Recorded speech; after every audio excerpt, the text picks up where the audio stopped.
Good afternoon. My name is Clara Muska, and today we have a special guest in the studio. Erica Duchesne is a local visual artist who works in many different mediums. She just graduated from the University of Windsor with a degree in visual art and psychology.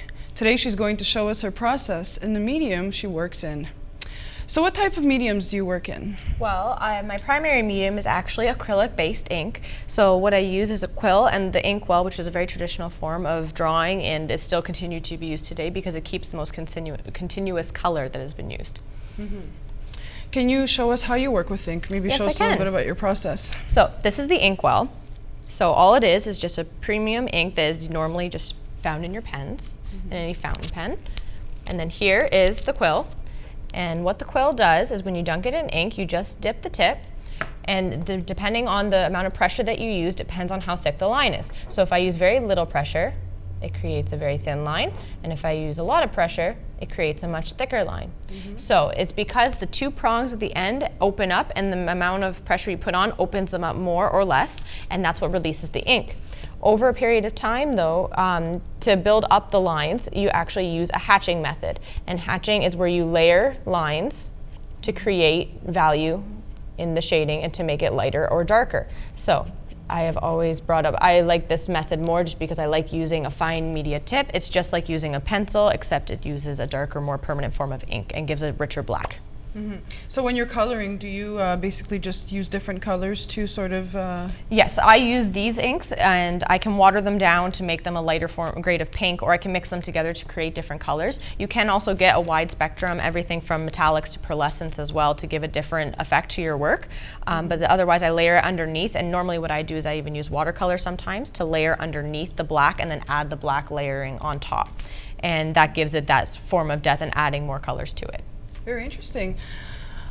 So can you talk a little bit about what bioart is? Bioart is it's using a biological media as your base for your primary medium. So it's everything from once living or deceased, and it can be everything from skulls to bacteria to even just the makeup you use every day.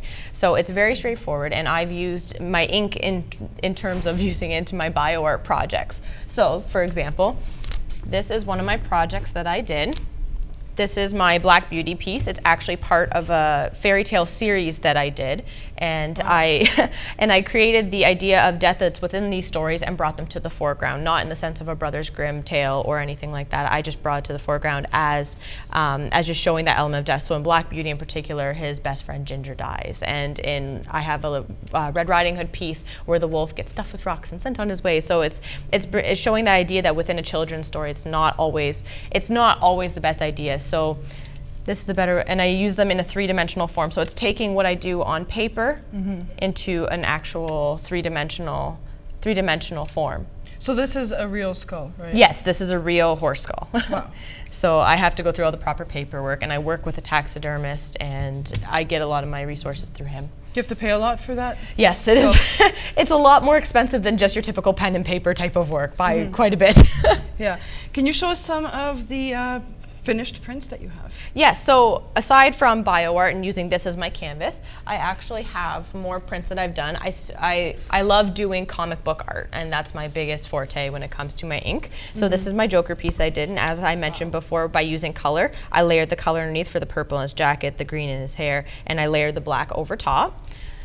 And then to show a better example of hatching technique, my Batman, it's all just gradients of black. So I've built it up from the back to the foreground, and by working from light to dark is the best way to do it when it comes to ink. So that way if you make a mistake, it's easier to just layer over top of it. How long did that take? This one actually, it took about a week, and it was just like a 9-to-5 work week for me. I work very, very slow in comparison to most people, unfortunately. A week is not bad though.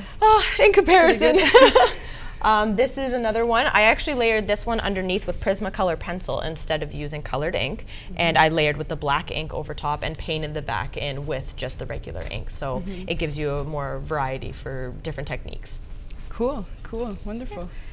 So have you had success in selling your prints and your art? Yes, I have. I actually have quite a few shows that I've started to get into with my taxidermy work. I just had a taxidermy expo over this past weekend out in Tilbury. And for my prints, I sell my prints for a fairly decent price, and it's usually to a student demographic, so it's nice to see the feedback. And I've also gotten into shops like Rogues Comic Gallery just down the street, and as well as Paper Hero Comics that's over on Howard, and they were fantastic, and they've been selling my prints for me. Great, wonderful. Well, thank you so much for joining us today. Thank you for having me. We just had a conversation with Erica Duchesne, a local artist in Windsor.